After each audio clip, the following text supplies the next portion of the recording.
안녕하세요. 저는 나이 55살의 아들, 딸 이제 막 시집 장가 보내고 남편과 시어머니와 함께 살고 있습니다. 한 30년 정도 함께 했네요. 그동안 정말 많은 일이 있었죠. 지지고 볶고 난리도 아니었습니다. 그렇게 살아오다 보니 시어머니는 주름이 자글자글하고 뿌리도 굽어서 수전증처럼 몸을 떨며 내일 당장 세상을 떠나도 이상하지 않을 만큼 연세가 많이 드셨습니다. 처음 남편과 만났을 때가 생각이 나네요. 아무것도 모르는 순수한 저에게 작업을 걸었을 적 저는 이제 막 20살이 돼서 사회 밖으로 나왔어요. 부하원에서 나와 아르바이트하면서 나 홀로 셈을 개척해 나가야 했죠. 처음에는 정말 막막했지만 막상 부딪히다 보니 살만했습니다. 적은 돈을 벌며 살아왔지만 그래도 조금씩 모이는 돈을 보니 나름 뿌듯했고 용기가 생겼습니다. 하지만 그때 제가 아르바이트하던 매장으로 들어온 손님이 저에게 호감을 표했고 제 인생은 정말 바뀌게 되었어요. 제가 경험하지 못한 것들을 주워드니까요. 저도 그때 생각하면 겁도 없었나 봐요. 이 남자가 어떤 사람인지도 알지도 못하는데 그저 저에게 잘해주고 맛있는 거 사주고 좋은 곳 구경시켜주니까 잘 따랐습니다. 그런데 어느 날 저에게 청혼을 했고 부모님께 인사를 드리고 싶다는 말에 제 상황을 모두 알지 못했던 그때의 남편에게 보아하는 사실을 털어놓게 되면서 저를 떠나갈 줄 알았지만 오히려 저를 더 안쓰럽게 봐줬고 아무 걱정하지 말라면서 자기에게 남은 인생을 맡겨줄 수 있겠냐며 저를 향한 변함없는 사랑을 보여줬어요. 그렇게 인사를 드리러 가게 되었고 도착하게 된 곳은 엄청난 대저택이었습니다. 살면서 그렇게 큰 집은 처음 봤고 이런 사람이 왜 저를 좋아하는 건지 이해가 되지 않을 정도로 서로의 격차가 너무나 심했어요. 의리의리한 큰 대문을 지나 들어가니 정원에는 잔디를 닦고 있는 분이 계셨고 바쁘게 움직이고 있는 가정부인 것 같은 몇 명이 저희를 보며 정중하게 인사를 해주고 있었습니다. 그런 분위기에 더욱더 위축이 된 상태로 걷다 보니 제 모습이 많이 초라해 보이고 창피하자 그걸 눈치채고 있었는지 제 어깨를 감싸주며 부드러운 미소로 긴장을 풀어줬네요. 크게 한숨을 쉬고 현관을 들어서 이 문을 열자마자 어머님께서 저를 보며 반갑게 맞아주셨고 아무 말 없이 일단 배가 고프니 밥부터 먹자며 기우고 긴 식탁에 저를 앉혔습니다. 평생을 먹어볼 수 없을 것 같았던 비싸 보이는 음식들로 한상 차려 어머님께서는 일단 여기까지 오는데 고생했다며 배가 고프니 식사 끝나고 대화하자며 아무 말 없이 밥 먹는데 집중할 수 있게끔 분위기를 부드럽게 이끌어 주셨습니다. 주방에 계시는 아줌마께서 저에게 더 필요한 건 없는지 물어보면서 빈 그릇에 있는 반찬을 채워주어 부어머님께서는 음식 맛은 괜찮냐는 말에 한마디 하시곤 밥을 다 먹을 때까지 단 한마디도 하지 않으셨습니다. 그렇게 식사가 끝이 나고 거실에 있는 소파에 앉아있으니 후식으로 과일이 나오면서 대화가 시작되었습니다. 아무래도 내가 너무 존대를 하면 불편할 것 같으니 말 편하게 해도 되지? 앞으로 진짜 며느리가 될 수도 있으니까 빨리 친해지는 것도 좋은 방법이지. 재석이한테 대충 얘기는 들었다. 그동안 얼마나 고생이 많았니? 그래도 혼자 열심히 살겠다고. 어린 나이에 이 험한 세상에서 잘 버텨주니 내가 다 고맙구나. 나도 처음에 결혼하고 싶은 여자가 있다고 해서 정말 놀랐단다. 내가 그렇게 선짜리 추선해줘도 마음에 끌리지 않는다고 싫어하더니 어느 날 갑자기 뜬금없이 결혼하겠다니? 내가 얼마나 놀란 줄 아니? 우리 아들이 아무나 집에 인사시키고 들여보내고 그런 애 아니다. 결혼하고 싶다고 인사시키겠다고 말한 건 처음이야. 영란씨라고 오늘 처음 보긴 했지만 나도 워낙 많은 사람들을 만나다 보니 첫인상만 봐도 어느 정도 그 사람의 성격을 알 수 있기는 한데 그래도 때 하나 묻지 않고 순수해 보이는구나. 그래 우리 아들이 어디가 좋아서 이렇게 만남을 지속해 오고 있었던 거니 저에게 너무 잘해줬어요. 이런 관심과 사랑이 지금까지 살아오면서 제대로 받아본 적이 없어서 그런지 재석 씨의 그런 호의가 제 마음에 크게 와닿은 것 같아요. 남자를 만나본 적도 처음이고요. 모든 게 다 좋아요. 항상 같이 있고 싶고 떨어지면 생각나네요. 우리 아들에게 푹 빠졌구나. 나는 말이야 우리가 잘 살기 때문에 집안이 좋은 그런 며느리 별로 좋아하지 않는다. 내가 아직 어려서 잘 모르겠지만 돈 많다고 좋은 거 하나 없다. 누구보다 부유하게 살 수는 있긴 한데 그만큼 부유한 걸 유지하려다 보니 그거에 대한 희생도 엄청나게 많이 다르거든. 결국 모든 건 돈 때문에 시작되는 거란다. 그래서 나는 잘 사는 집안보다 인성이 똑바로 되어 있고 서로 진심으로 사랑하는 그런 삶을 살 수 있는 며느리를 원했어. 그런데 너의 눈빛에는 정말 우리 아들을 진정으로 사랑하고 있는 것 같구나. 그래도 사람 일은 아무도 모르는 거다. 나는 급한 거 별로 좋아하지 않아. 너도 지금은 분명 우리 아들이 좋을 수도 있지만 시간이 흐르다 보면 실망하고 마음에 들지 않는 부분이 생기기 마련이지. 지금 나이가 23살이라고? 우리 아들이 30살이니까 7살 차이 나는 건다. 나는 지금 나이가 많이 어리다고 생각해. 결혼은 장난이 아니야. 그리고 결혼을 하게 되면 이 집에 함께 살아야 해. 그런데 그런 결정을 신중히 해야 하는 부분에 있어 나이가 아직 어린 것 같은데 괜찮겠니? 나는 조금 더 만나보고 결정했으면 하는구나. 아니 때가 비슷하면 바로 결혼하라고 하겠지만 영란씨 나이가 너무 어려서 결혼을 해서 함께 살면 죽스처럼 느껴질 수도 있어. 진지하게 생각해보고 결정하도록 해. 어머님께서는 저희 결혼에 대해서 반대하지는 않으셨습니다. 하지만 제가 그때 나이가 워낙 어렸기 때문에 조금 더 연애도 해보고 즐겼으면 한다고 예상 밖의 말을 꺼내셨어요. 결국 어머님의 말에 저희는 2년의 연애를 하면서 서로에 대해 많은 걸 알아가기 시작했고 2년이 지난 후에도 서로를 향한 사랑은 변함이 없어 결혼을 결심하게 되었습니다. 물론 아버님께서는 전적으로 어머님 의견을 존중해주고 따라주셨습니다. 그렇다고 아버님께서는 저를 싫어하지 않으셨고 외동아들이라 그런지 저를 딸처럼 대해주셨어요. 그렇게 결혼식을 하게 되었고 정말 많은 사람들이 축하해주려 모이셨습니다. 그런데 결혼식에서 저는 우열하고 말았어요. 워낙 많은 사람들이 오다 보니 제가 살아왔던 환경과 구하라는 사실이 금세 알려졌고 주변에 저희 남편과 결혼을 하고 싶어 했던 여자분들께서 저를 하찮게 여기면서 입에 담지 못할 말들을 사진 찍는 도중에 제 귀에 대고 퍼붓기 시작하자 그런 모습을 가만히 지켜보고 있던 어머님께서 제 눈에 눈물이 보이는 걸 보고 주변 상황은 신경도 쓰지 않고 머리끄덩이를 잡고 결혼식장 밖으로 내쫓았네요. 그리고 저에게 막대했던 여자들이 건넨 축의금을 던지면서 엄청난 포스로 그대로 똑같이 대가품해주셨어요. 그런 어머님의 모습에 부모 없는 자식이라는 꼬리표를 끊어낼 수 있었습니다. 저에게는 어머님이 엄마였으니까요. 그렇게 결혼을 하고 집에 들어와 시집살이를 하는 데 있어서 정말 많은 것들을 해야만 했습니다. 어머님께서 사모님하고 두 손 놓고 그냥 지내신 적은 단 한 번도 없으셨어요. 집에서 같이 일하고 계신 가정부분들과 똑같이 모든 집안일을 같이 하셨고 저도 하나하나 배우면서 이 집의 며느리가 되기 위해 열심히 살아갔네요. 그러다 보니 때론 어머님의 모진 말들도 듣게 되면서 혼보 이불 속에서 눈물을 삼켰던 적도 있었습니다. 당연히 제가 그럴 거라는 거 알고 계셨는지 저에게 조용히 다가와 상처받지 말라면서 위로해 주시고 제 기분 풀어주면서 자칫 쌓이게 될 수 있는 응어리들을 맥주 한잔 하면서 모두 없애주셨습니다. 그렇게 살면서 아이도 낳고 정말 정신없을 정도로 살아왔던 것 같아요. 저는 이 집 며느리가 아니라 이제는 이 집의 딸로 자리를 잡아버렸죠. 그렇게 행복했던 시간들을 보내다 보니 이별해야 할 시간도 오더군요. 아버님께서 워낙 바쁜 업무로 인해 과로로 쓰러지시면서 결국 세상을 떠나셨고 아주 잠깐 집안이 위태로웠지만 아버님의 일을 남편이 전부 물려받게 되면서 다시 제자리를 찾게 되었습니다.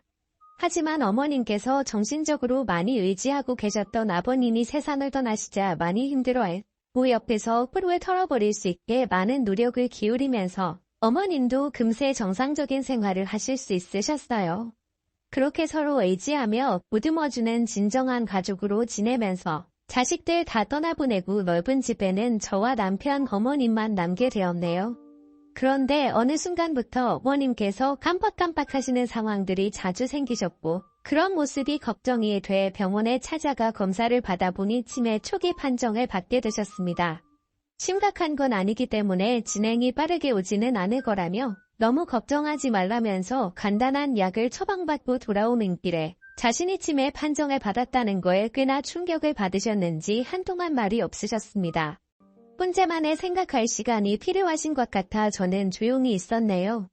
그렇게 며칠이 지나고 저에게 던진 한마디는 요양원을 알아보자는 말이었고, 강하게 부인하는 저와 달리 벌써 마음의 결정을 하시곤 저와 남편에게 짐이 되기 싫다며 지금부터 요양원에 적응하면서 살아가는 것도 나쁘지 않을 것 같다는 충격적인 말을 꺼내놓으셨습니다.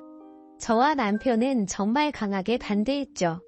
하지만 그만큼 어머님께서도 강하게 밀고 나가셨어요. 나중에는 혼자서 요양원까지 알아보시곤 짐 싸서 들어가시기까지 하면서 저희와 계속해서 떨어져 지내려 하셨습니다. 어머님 자꾸 이러실 거예요. 계속해서 이러시면 저희 정말 힘들어. 왜 혼자 판단하셔서 행동하시는 거예요? 내가 지금 치매 판정받았는데 너희들에게 짐이 되고 싶겠니? 나는 절대 그렇게 하면서 살고 싶지 않다. 그냥 마음 편히 요양원에서 지낼 테니까 나 좀 내버려둬라. 다른 사람들도 좀 만나면서 새로운 삶 산다 생각하면 되지 왜 나를 이렇게까지 막는 거니? 막는 게 아니라요. 아직 저희가 충분히 모실 수 있고 치매도 좋아질 수 있다는데 벌써부터 요양원 들어가시면 저희 마음이 편하겠어요. 그리고 저희가 몸을 누실 능력이 안 되는 것도 아니고 충분히 집에서도 가능하니까 벌써부터 성 그으려고 하지 마세요. 제가 하는 얘기가 뭐가 그리 마음에 안 드셨는지 입이 엄청나게 튀어나오셔서는 원산만 쳐다보며 더 이상 아무 말도 하지 않으셨습니다. 그런데 의사에게 진료받은 결과와 달리 생각보다 어머님 치매 증상이 점점 빠르게 심해지셨고 다시 한번 병원에 가서 진료를 받아 보니 급성치매로 다시 판정을 받게 되었어요. 결국 저희를 제대로 알아볼 수 있는 시간조차 짧아질 정도로 변하셨고 가정부 아줌마들조차 어머님을 감당하기 힘들어할 정도로 성격이 변하셨습니다. 하지만 제 앞에서는 순진한 양처럼 밝게 웃으시면서 제 말을 잘 따르시는 모습을 거의 하루 종일 붙어있다시피 하면서 가끔 정신이 돌아오실 때면 그때마다 제발 요양원에 보내달라는 말을 하셨어요. 고아였던 저를 이렇게 좋은 환경에 살 수 있게 며느리로 받아들여주신 어머님을 저는 절대 요양원에 보내드릴 수 없었습니다. 그런데 아침에 눈을 떴을 때 맛있는 냄새가 제 코끝을 찔렀고 주방으로 나가보니 어머님께서 분주하게 요리를 하고 계셨습니다. 너무 놀라 뭐 하시는 거냐고 말을 붙이자 치매 있는 어머님께서 제 생일은 어찌하셨는지 저를 위해 음식을 만들고 계셨어요. 30년 동안 어머님께 단 한 번도 생일상을 받아본 적은 없었습니다. 그야 나가서 외식을 했기 때문이죠.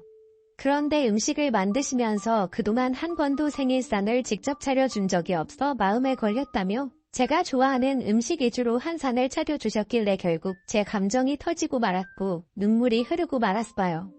끊으뛰기 시작하자 어머님께서 앞치마로 제 눈에 눈물을 닦아주시면서 자리에 앉혔고 따뜻한 미역국을 퍼준 뒤 밥통에서 밥을 퍼주셨습니다.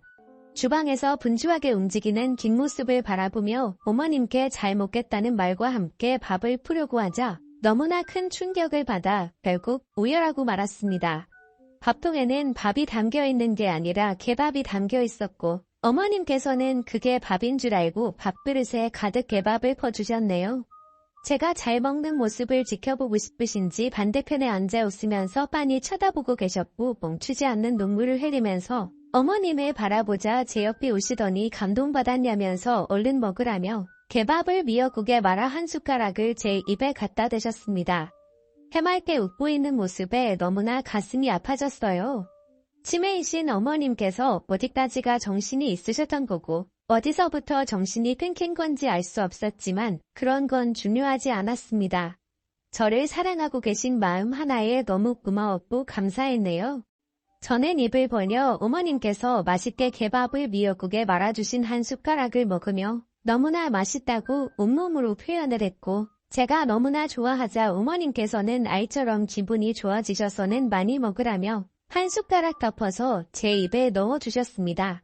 그런데 갑자기 정신이 돌아오셨는지 미역국에 말아져 있는 개밥을 보고는 숟가락을 던지며 놀라면서 제 입에 들어가 있는 내용물을 배틀하며 난리치셨어요. 너 지금 이게 뭐 하는 거니? 아무리 그래도 그렇지 내가 미역국에 개밥을 말아줬다고 그걸 그대로 먹으면 어쩌자는 거야? 빨리 뱉으라고. 내가 미안하다. 아까까지만 해도 정신이 온전했는데 언제부터 이렇게 된 건지 전혀 기억이 없단다. 정말 미안하다. 저는 정말 괜찮아요. 제가 받아본 생일상 중에 제일 맛있고 평생 기억에 남을 만한 생일상이었어요. 그동안 생일상 안 차려준 게 그렇게 마음에 걸리셨어요. 항상 받기만 해서 죄송해요. 저를 이렇게까지 진심으로 사랑해 주셔서 너무 감사해요. 어머님. 미안하구나. 이런 식으로 차려주려고 한 건 아닌데 온전치 못한 몸으로 움직이려다 보니 이런 사고나 치고 더 이상은 안 될 것 같다. 요양원 알아보는 걸로 하자. 너도 남은 인생 편하게 좀 살아야지. 그동안 얼마나 많은 고생을 했니? 제발 부탁이다. 요양원 알아보자. 어머님께서는 좋은 요양원 많으니 걱정하지 말라고 하시지만 제 눈으로 모든 걸 볼 수 없기 때문에 그게 너무 불안해서 계속해서 싫다고 말했어요. 그리고 결국 묵묵히 어머님을 모시겠다는 제 말에 두 손 두 발 들으셨습니다. 저는 아직도 해드리고 싶은 게 많은데 저 하나 편하자고 30년 동안 함께했던 웃고 울었던 추억들을 등진 채 요양원 보내고 싶지 않았어요. 앞으로 얼마나 더 함께 지낼 수 있는지 알 수 없지만 그때까지 후회 없이 어머님과 좋은 추억 만들면서 살아보려 합니다. 이 집에 들어온 이상 며느리이자 어머님 딸입니다. 제가 한 결정 후회 없고 그동안 원 없이 받았던 사랑 다시 보답해드리도록 하겠습니다. 그리고 이번에 가족사진 찍으러 가네요. 무사히 잘 다녀왔으면 좋겠어요.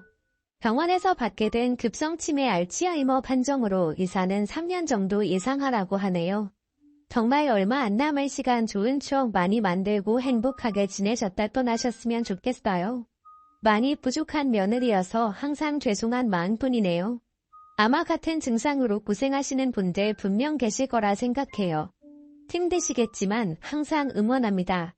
제 사연 읽어주신 분들 항상 행복하시고 하루하루 후회 없는 삶 사시길 바랄게요. 뒤돌아보면 무슨 소용이 있겠어요. 다시 돌아오지 않는 시간인거려. 언제나 좋은 날 가득하시길 바라며 하시는 일 뭐든지 잘 되시길 기원합니다. 다음 사연입니다. 안녕하세요. 시어머니와 다시 왕래를 해야 하는지 고민하다가 평생연 끊고 살기로 결정했습니다. 어떻게 사람으로서 그럴 수가 있는지 모르겠네요. 시어머니는 며느리들에게 도리를 찾으면서 본인은 도리를 지키지 않는 사람입니다. 말도 나오는 대로 막 하는 사람이고 자식과 손주들 입에 들어가는 것보다 본인 입에 들어가는 것이 우선인 사람이에요. 그러면서 본인은 자식들을 위해 모든 것을 희생하고 살아왔다고 늘 말씀하시는데 그 입을 한 대 힘껏 때려주고 싶었던 적이 한두 번이 아닙니다. 시어머니를 만나는 것 자체가 스트레스였어요. 시어머니를 뵐 일이 있으면 거의 3일 전부터 소화불량에 걸려 고생했는데 그게 시어머니 때문인지도 모르고 한동안 약을 먹고 살았네요. 왜 그렇게 미련했는지 성격이 그닥 순한 편도 아니면서 시어머니에게는 제 성격대로 하지 못하고 참고만 있었는지 알 수가 없네요. 저는 서울 근교 신도시에 살고 있습니다. 시댁도 경기도 신도시인데 정반대편이에요. 결혼 전에 시댁에 인사를 드린 후로 한 달에 10번 정도 시어머니께 전화를 드렸습니다. 시아버지께도 똑같이 전화드렸고요. 시아버지와 통화하는 것은 정말 좋았어요. 남편의 친아버지는 아니고 시어머니가 재혼한 새아버지이신데 너무 좋은 분이십니다. 저희 친정아빠가 좀 무뚝뚝한 편이라 자상하고 부드러운 성격을 가진 아버님께는 너무 죄송한 마음입니다. 아버님과는 따로 만나 뵙고 맛있는 것도 사드리기도 하지만 죄송스러운 마음은 어쩔 수가 없네요. 시어머니는 한 달에 10번 넘게 전화를 해도 더 자주 전화를 하라고 안박하셨고 저는 그게 오히려 부담스러워서 시어머니보다는 시아버지께 전화를 더 자주 드렸습니다. 일부러 그런 것은 아니었고요. 시어머니는 결혼 전에도 후에도 자꾸 오라고 하셨습니다. 시댁을 자주 방문하는 것이 며느리로서 불이라고 하셨는데 이게 참 말이 안 돼요. 남편은 결혼 전에 혼자 자취를 하고 있었고 본가에 그렇게 자주 가는 사람도 아니었습니다. 명절을 제외하고 1년에 5번 정도 본가에 갔던 것으로 알고 있어요. 막상 시댁에 가보면 별다른 일도 없고 잔소리나 듣고 우는 것이었어요. 며느리의 도리에 대한 잔소리와 시어머니는 자식들을 위해 살아오셨다는 말씀이 전부였습니다. 늘 같은 얘기. 결혼 후에는 시어머니가 혼자서라도 오라고 하시고 저는 싫다고 버티다가 서로 감정이 안 좋아졌습니다. 남편이 출장 있거나 주말에 시간이 안 날 때가 되면 시어머니는 더더욱 저보고 오라고 하셨어요. 차도 없이 대중교통으로 가면 시댁까지 2시간이 넘게 걸리는데 왜 그렇게 오라고 하셨는지 모르겠습니다. 그냥 나를 괴롭히고 싶으신가 하는 생각이 들 정도였어요. 시댁에 가면 시아버지는 따뜻한 말씀도 많이 해주시고 여자가 밖에 나가서 일하는 게 보통 힘든 게 아니라며 늘 수고한다고 말씀해 주셨습니다. 시아버지는 시어머니와 결혼할 때 재혼이었지만 전처와의 사이에서는 자식이 없었다고 해요. 남편과 시동생을 친자식 이상으로 사랑해 주셨기 때문에 남편은 엄마보다 아빠를 더 많이 사랑한다고 가끔 말했습니다. 중학교 때 남편은 친아버지를 우연히 만난 적이 있대요. 아버지가 자기를 못 알아봐서 먼저 아는 척을 했고 아버지가 연락처를 물었지만 안 가르쳐 주었다고 합니다. 집에 내 아버지가 계신데 내가 왜 당신과 연락을 주고받냐고 말하고 집으로 왔다고 해요. 남편과 시동생이 재혼 과정에서 자라긴 했지만 제 생각에는 남편과 시동생이 시아버지 같은 분 밑에서 자란 것이 오히려 복이라고 생각합니다. 제가 시댁에 잘 안 가니까 시어머니가 찾아오시더라고요. 시아버지는 시어머니가 자꾸 저희 집에 간다고 하는 것을 말리셨습니다. 하지만 시어머니는 적어도 2주에 한 번은 오셨어요. 의지력도 참 대단하시죠? 시어머니도 운전을 못하시는 분이라 대중교통으로 오셔야 하는데 말이에요. 그리고 저에게 집 비번을 알려달라 하셨는데 저는 끝까지 알려드리지 않았습니다. 아무도 없는 집에 시어머니가 뭐하러 오시나요? 안 그래도 연락 없이 저희 집에 불쑥 찾아오시는 것이 뭐간 불편한 게 아니었는데요. 저를 보면 괜한 잔소리와 주변 사람들 흉보는 거 말고는 하는 것도 없으셔서 함께 있는 것만으로도 큰 스트레스였습니다. 저희 친정엄마가 와 계실 때도 시어머니가 불쑥 찾아오신 적이 있는데 저희 엄마가 왜 여기 있냐는 식으로 경우 없이 행동을 해서 너무 화가 났습니다. 그때 한번 뒤집어지 못한 것이 아직도 한이 되네요. 시동생은 저희보다 1년 먼저 결혼했어요.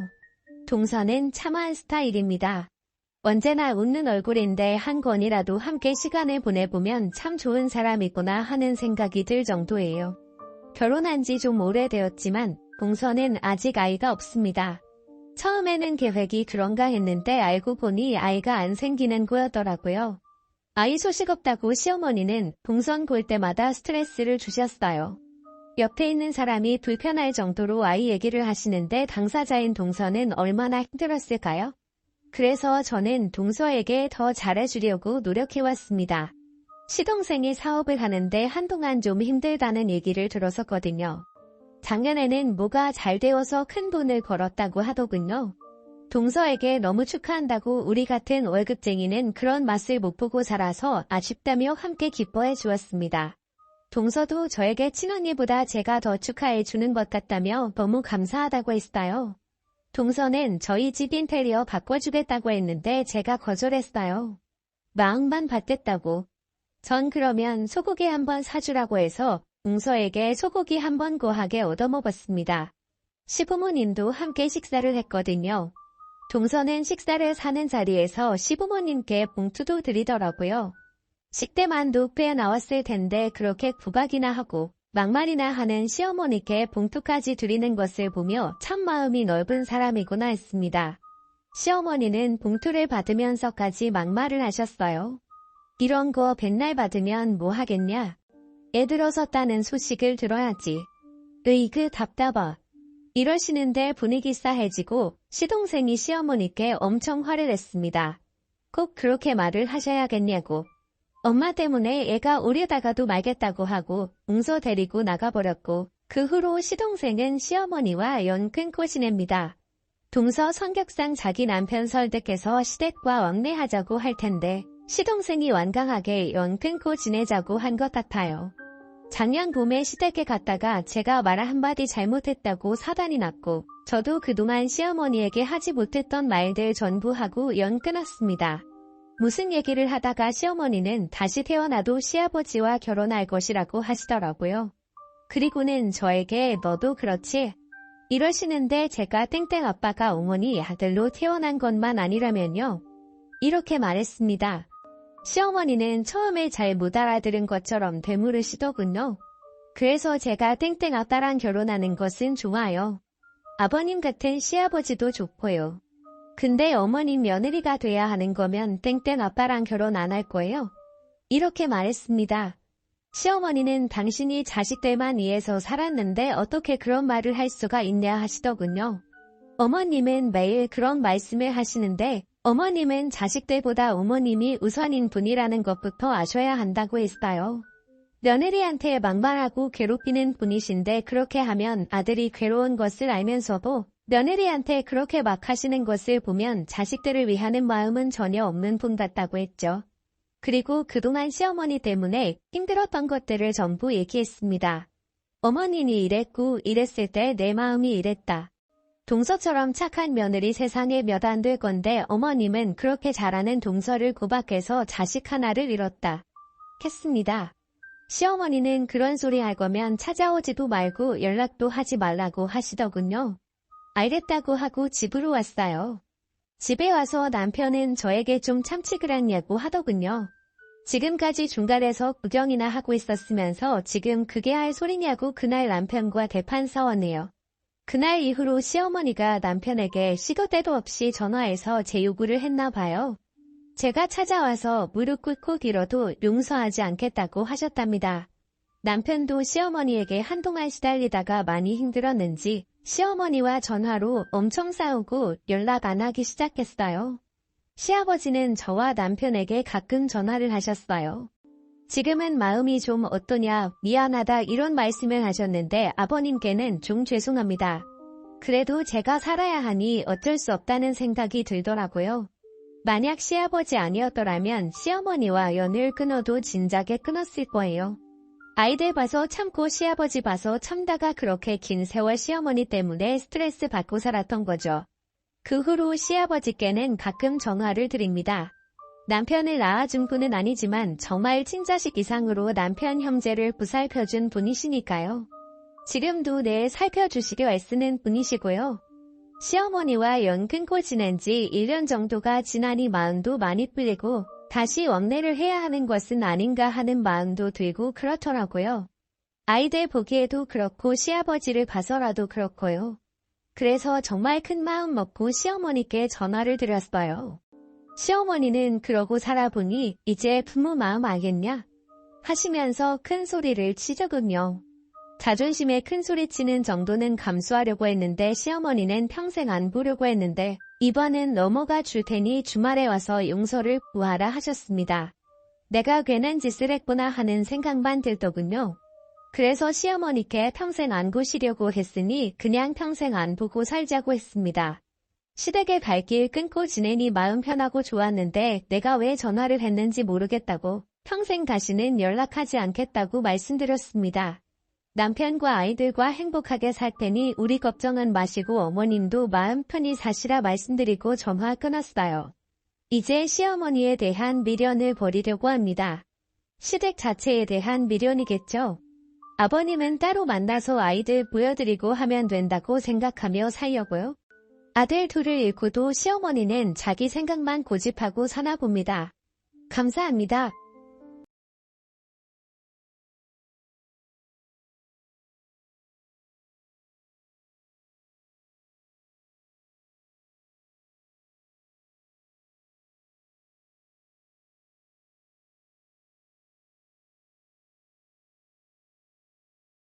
제가 들었던 말 중에 제일 마음을 후렸던 말이네요.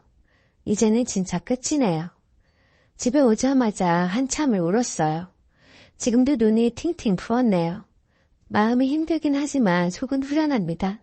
정말 원하시는 시원한 결말이 아니어서 죄송합니다.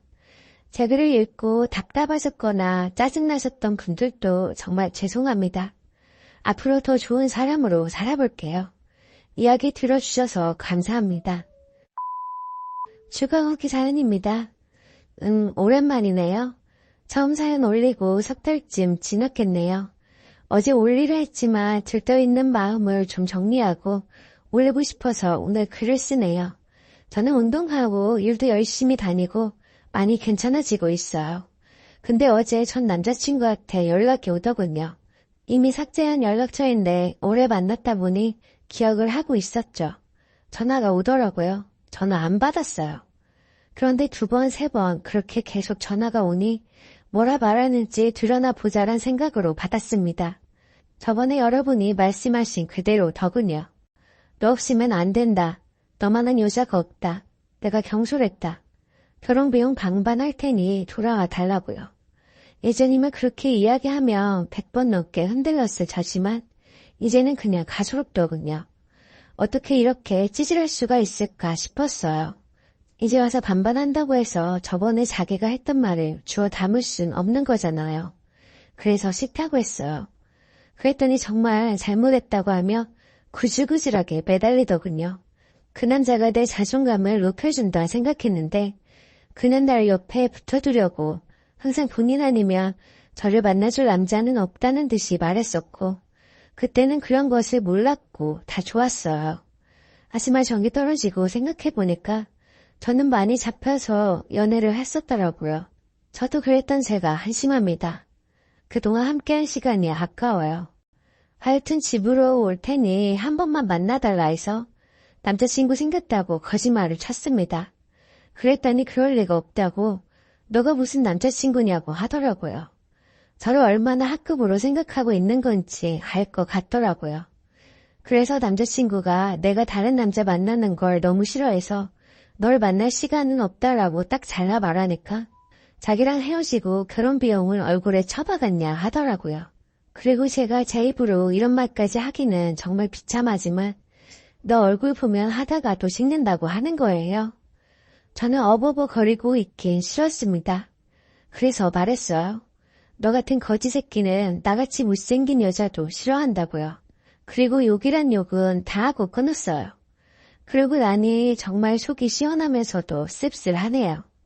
내가 그렇게 못났나 자괴감이 살짝 들더군요. 그래도 잘 말한 것 같아 다행입니다. 아, 맞다. 그동안 저에게 좋은 변화가 생겼어요. 전 남자친구랑 헤어지고 살을 빼고 있어요. 다음 달에 쌍꺼풀도 해요. 지금 피부 관리도 받고 있고요. 외모로 사람을 평가하는 건 정말 잘못됐지만 제 자존감을 찾기 위해 조금만 예뻐지려고요. 자기 일처럼 조언해 주신 고마운 여러분은 저보다 다 잘나셨을 거예요. 예쁜 사랑들 하시고 저보다 조금 더 행복한 하루 보내시길 바래요. 전 요즘 행복합니다. 긴 글 읽어주셔서 오늘도 정말 감사합니다. 오늘의 사연 어떠셨나요? 여러분의 소중한 의견 댓글 참여 부탁드려요. 구독 잊지 마시고 알림 설정 해두시면 다음 영상을 빠르게 보실 수 있습니다.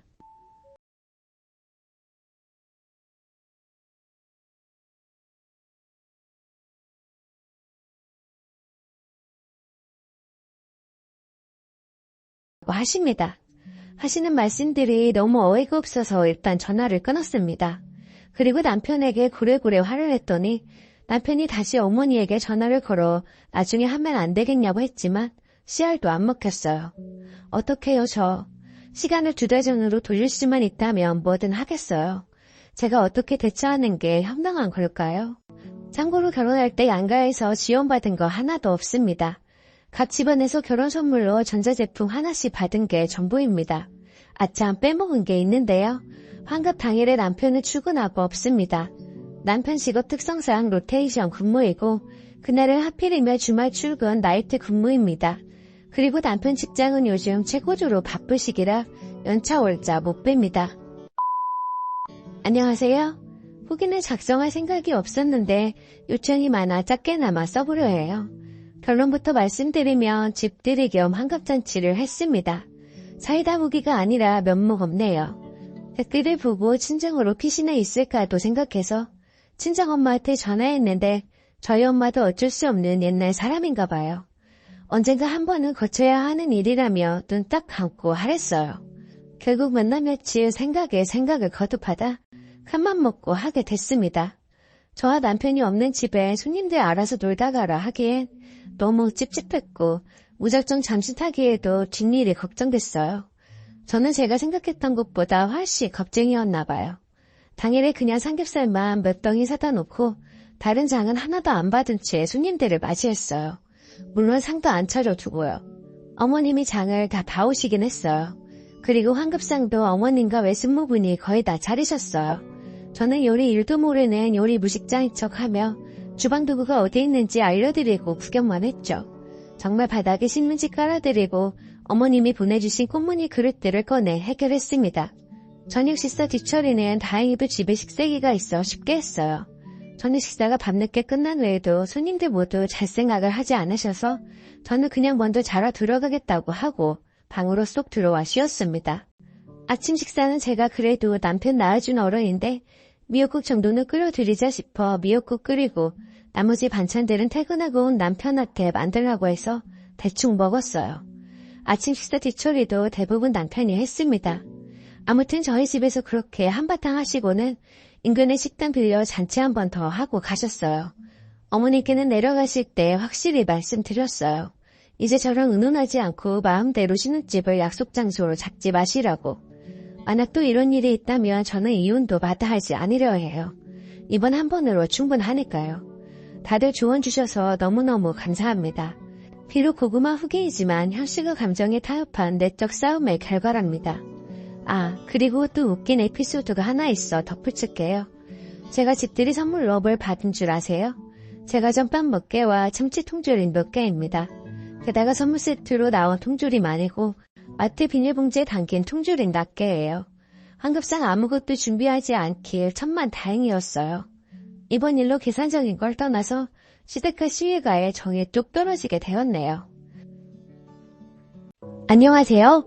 저는 3남매 중 중간이고 저만 여자고 오빠와 남동생이 있어요. 우선 저희 3남매 모두 40대 이상이고 막내 동생이 결혼한다고 여자를 데려왔던 시점에도 오빠와 전 결혼한 상태였습니다.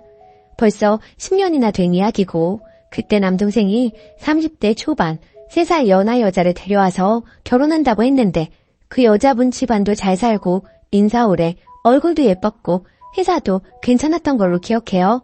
반면 저희 남동생은 중소기업 다니고 키 빼면 얼굴도 별로고 단지 결혼할 때 준다는 강남 변두리 아파트 하나 빼면 진짜 조건이 비로했다는 게 객관적인 사실이었어요.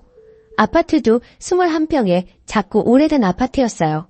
그런데도 우리 부모님은 상견례까지 하고 갑자기 강남 아파트 세입자 핑계를 대고 거짓말하시며 동생 내외를 데리고 1년만 산다고 아득바득 우기더니 결국 둘을 파혼하게 만들더라고요. 그런데 하도 남동생이 죽는다고 매달리니까 그 여자분이 마음이 약해져서 다시 잘해볼까 하는 마음으로 노력하려는데 또 저희 어머니가 전화해서 말도 안 되는 소리를 하셨나 봐요. 내가 너희들이 또 싸울지 어떻게 하니? 네가 나한테 믿음을 줘야지 내가 허락을 해주지. 10년 동안 나한테나 아들한테 잘하는 모습을 보여주면 그때 아파트에 들어가서 살게 해줄 거다. 강남 아파트는 아무나 있는 줄 아니? 요새 젊은 사람들 하우스포라고 해서 은행에서 집 빌리고 젊음 다 바쳐가면서 집 가주려고 하는 거 알지? 너희는 얼마나 좋니? 하시며 얼토당토하는 소리를 하시고 그 전에는 원룸이나 임대아파트 살라고. 근데 그것도 불가능한 게 남동생은 모아놓은 돈은 없지만 그 여자분은 증여받고 본인이 모은 돈이 그 당시에 4억 정도 넘나? 그래서 임대아파트도 못 들어가는 상황이었어요. 떡하니 아파트 한 채 가지고 있는 여자한테 그 필요한 아파트 하나 들이밀며 협박 아닌 협박을 하던 저희 엄마였죠. 그래서 금융재산 내역까지 떼와서 이만저만해서 힘들다 어쩐다 하니까 그럼 그 돈으로 집 얻어서 10년 이상 애 낳고 알뜰하게 사는 모습 보여주면 인정하겠다고 그러다가 결국 여자분이 친정부모님 생각해서 포기하겠다고 했어요. 전화번호까지 바꾸고 남동생과 헤어졌는데 남동생하고 연락할까봐 저희 엄마가 먼저 전화번호 바꾸라고 하셨다네요. 그 뒤로 당연히 남동생은 폐인돼서 그나마 다니던 중소기업도 때려치우고 술 마시고 빚 만지고 엉망진창으로 살기에 10년간 집에서 그 빚만 갚아준 게 거의 1억입니다. 그나마 그때 다니던 회사 계속 다녔으면 지금쯤 300 이상 벌고 있었을 텐데 아직도 200 조금 넘게 받아서 매일 술 먹고 빚지며 하루하루 희망 없이 살고 있습니다. 반면 그 여자분은 시집가서 아기 낳고 매우 잘 살고 있다고 하더라고요. 당연히 그럴 만한 게 10년 전에도 결혼할 때 4억이나 해오려는 여자였는데 그때 당시 강남 변두리 아파트 가격 4억 조금 넘었거든요. 시집갈 때 엄청나게 잘해가서 몇백억대 집안으로 갔는데도 엄청나게 시댁에서 예뻐하고 잘 산다고 남동생이 건너 들었다 하더군요. 결국 남동생만 아직 결혼도 못하고 애도 없고 돈도 못 모으고 직장도 변변치 않은데도 우리 부모님은 아파트값 올랐다고 정신 승리하는데 제가 기가 막혀서 한마디 했어요. 걔는 시집갈 때 10억도 넘게 해갔다는데 그리고 시집간 집안은 몇백억대 집안이고 걔네 친정이 우리 집보다 잘 사는데 아파트값 오르는 게 대수겠어? 남동생이랑 그때 결혼이나 잘 시키지 라고 했다가 집안 재산 호시탐탐 노리는 큰오빠랑 부모님께 뒤지게 욕먹고 손절 당할 뻔했네요. 아니, 제 말 틀린 거 있나요? 부모님도 답답하지만 집에서 뜯어갈 만큼 뜯어가 놓고도 호시탐탐 노리면서 말도 안 되는 얘기도 다 지당하신 말씀이라고 편드는 큰오빠도 이해 불가고 나한테는 동생이지만 부모님 본인에게는 아들인데도 진짜 그렇게 생각하시는지 너무 답답해요. 추가. 저희 부모님 거주 중 서울 3층 단독주택 거주 중 빼고 월세 받음, 시골 땅세 받음, 연금으로 사실만 합니다. 저랑 오빠는 지원 많이 받아서 남동생 목으로 작은 아파트 해놓은 것이라고 자주 이야기했으나 결정적으로 결혼한다고 하니 파투 낸 거고요. 그리고는 그 후로 현재까지 아파트 가격 조금씩 오를 때마다 팔고 현금 넣어두고 쓰시라고 큰오빠가 부모님 꼬시는 중입니다. 저는 그러면 부모님 세금 부담 늘고 진짜 막내가 장가가든 묵가든 집 한 채는 온전히 해줘야 하는 거 아니냐고 반대했어요. 솔직히 우리 집안 장남 우쭈쭈 하는 집안 맞고 그 장남이 좀 양심 없는 것도 맞습니다. 큰오빠 결혼할 때 서울 아파트 30평대 사주셨어요. 조카 낳고 이사 갈 때 몇천에서 1억가량 여러 번 지원해 주셨고요. 심지어 큰오빠 처거할 집 없다고 인천에 빌라를 사주었는데 지원 당시 8천만 원이었습니다. 저 시집갈 때 2억가량 혼수 집값 보태라고 지원해 주었고요. 아무튼 남동생이 좀 안쓰러워요. 얼른 정신 차리고 남동생도 제대로 살고 결혼도 하고 그랬으면 좋겠는데 희박해 보이네요. 누나로서 안타까운 마음이 들다가 문득 생각나서 글 적어봅니다. 댓글. 이 집은 부부가 원수로 만난 게 아니라 부모와 자식이 원수로 만났네요. 근데 웃긴 건 둘째, 셋째가 부모와 인연을 끊어도 첫째가 부모에게 원수 갚아줄 것 같아요. 요리조리 돈 다 빼먹고 나면 먹튀할 것 같아 보이는데요. 댓글 2. 장남은 장남이라고 대접받고 님은 하나뿐인 딸이니까 그래도 챙김 받은 것 같고요. 막내 아들이 안 아픈 손가락인가 보네요. 아들, 딸 낳고 나니 안 아쉬운 아들이요. 부모님 혼내지 마시고 님이 측은지심으로 설득해 보셔요. 우리 응능이 불쌍하지 않느냐 이런 식으로요. 오히려 그런 게 부모님께 먹힐 수도 있어요. 님도 오빠한테 재산 뜯긴 부모님 떠맡지 않게 조심하시고요. 두 번째 사연. 좋은 시어머니인 줄 알았는데 간섭이 너무 심하네요. 안녕하세요.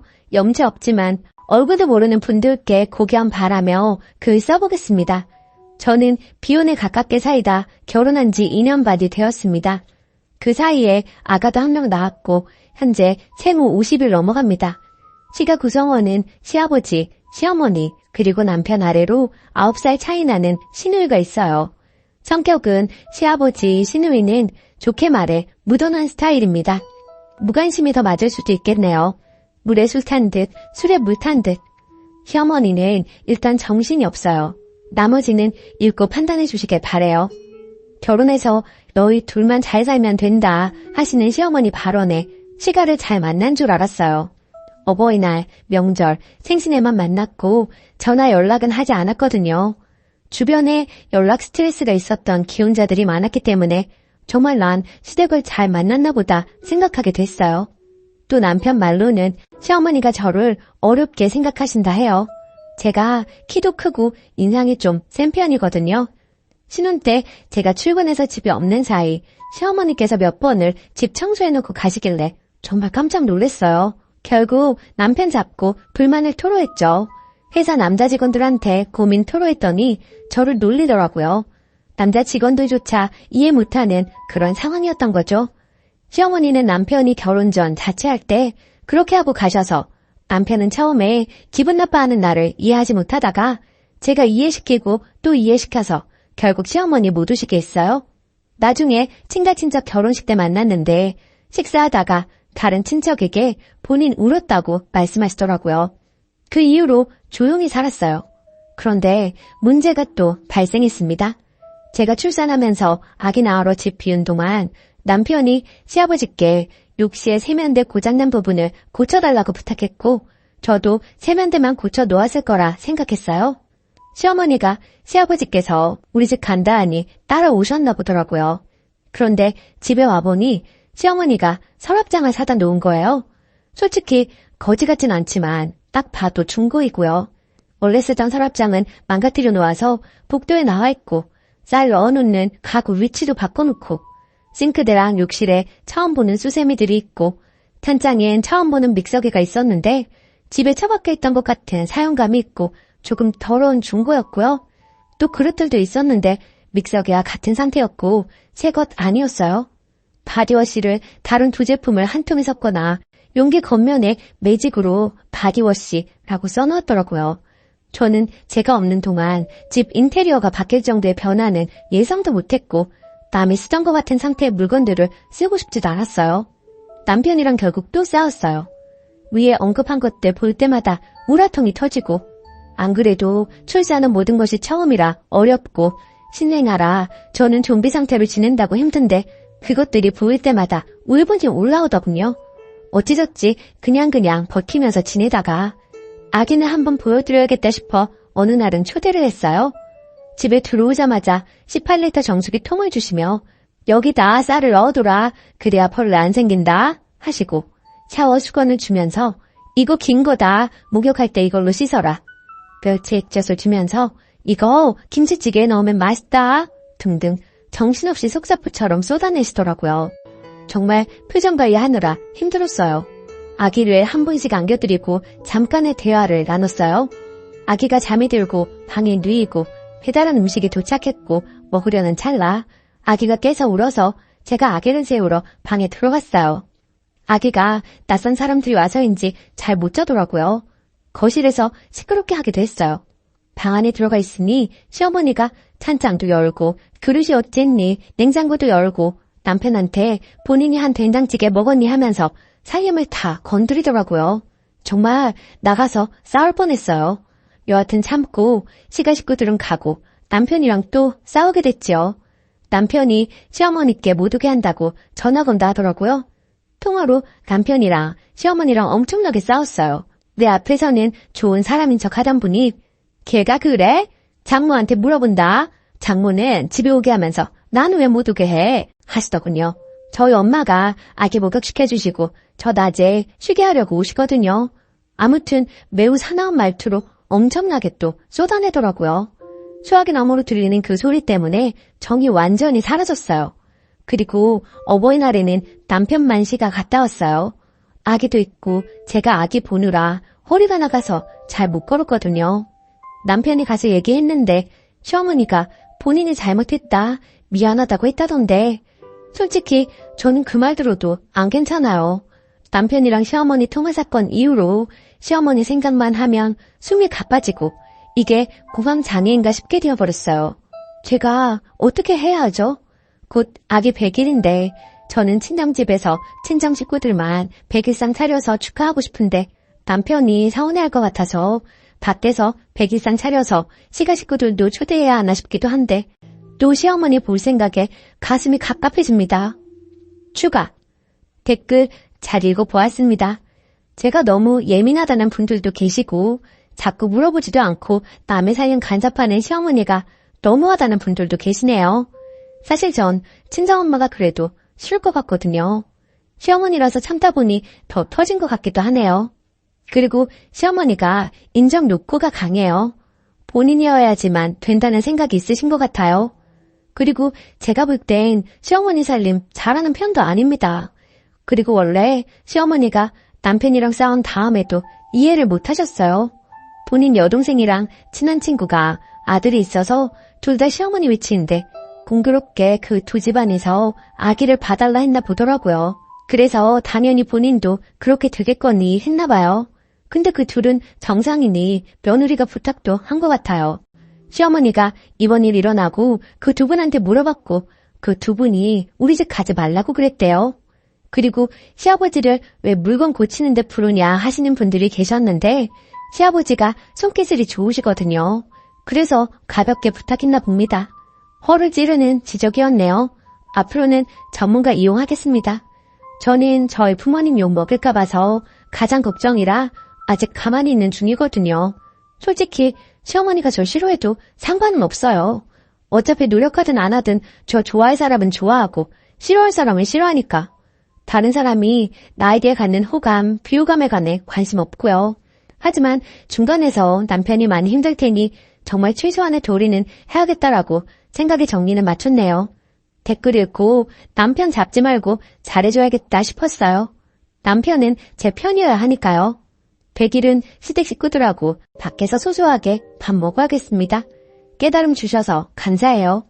댓글 1. 아들이 좀 막내 스타일인가 봐요. 아빠한테 고쳐달라는 건 좀. 그리고 시어머니 살림 마음대로 들여놓는 거 소름이네요. 자기 집이라고 생각하는 건가? 아무튼 하나씩 지금처럼 태클 걸어가며 못하게 선을 그어가는 방법밖에 없어요. 신기한 건 이거 안 된다 하면 오케이, 미안하다, 잘못했다 하고 다른 이상한 민폐 행동 망원 시전. 그래도 시어머니가 본인 잘못이라고 하시는 거 보니 말이 안 통하시는 분은 아닌 것 같네요. 근데 보통 모든 어른 고집은 못 꺾어요. 적당히 그러려니 하고 진짜 못 참는 것들만 솔직히 말씀드려서 해결해봐요. 댓글 2. 저는 시모 때문에 꼭 참다가 애 낳고 폭발했어요. 신랑과 이혼 직전까지 갔고요. 우리 신랑도 그랬어요. 그게 뭐가 문제야? 엄마 의도는 그런 게 아니야. 결국 부부 상담 받고 신랑이 많이 변했습니다. 시모가 무례한 진상이라는 게 판명 났거든요.